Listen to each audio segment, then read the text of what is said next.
Alors donc je suis Bernard Andrès, prof associé à l'Université du Québec à Montréal et responsable de la collection L'Archive littéraire aux presses de l'Université Laval. Alors avec notre équipe, on travaille depuis près de 20 ans sur le XVIIIe siècle au Québec, qui a peu été étudié d'un point de vue littéraire. Et on s'intéresse beaucoup à tous les documents qui peuvent renouveler notre perception du XVIIIe siècle d'un point de vue littéraire et d'un point de vue historique, historiographique.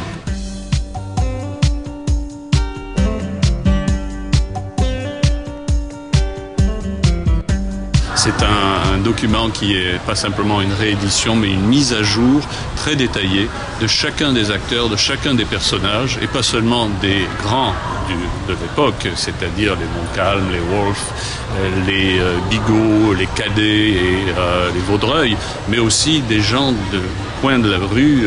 On identifie tel habitant, tel commerçant, telle dame qui était réfugiée, qui a dû fuir, etc. Et on va le plus loin possible dans la désignation et l'explication de ce que chacun et chacune faisait pendant ces bombardements.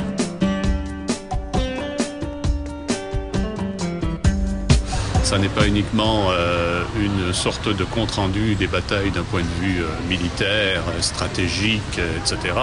Mais c'est vu de l'intérieur, vu de la population de Québec. On voit au jour le jour, comme dans une sorte de reportage presque télévisuel, si vous voulez, à partir d'un témoin oculaire qui était là. C'était un garde-magasin qui n'a pas signé son journal pour toutes sortes de raisons qu'on expose dans notre présentation, mais qui a été très près des autorités, qui a vu effectivement comment ça se passait en haut, mais aussi en bas, c'est-à-dire dans la population de la basse ville, de la haute ville.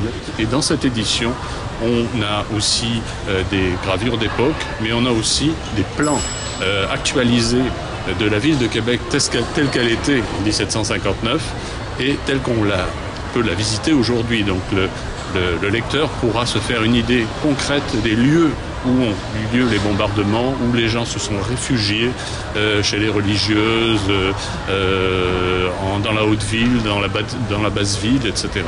Et on pourra, en ayant ce livre en main, se déplacer à l'intérieur de la ville de Québec en voyant exactement où les choses se sont passées.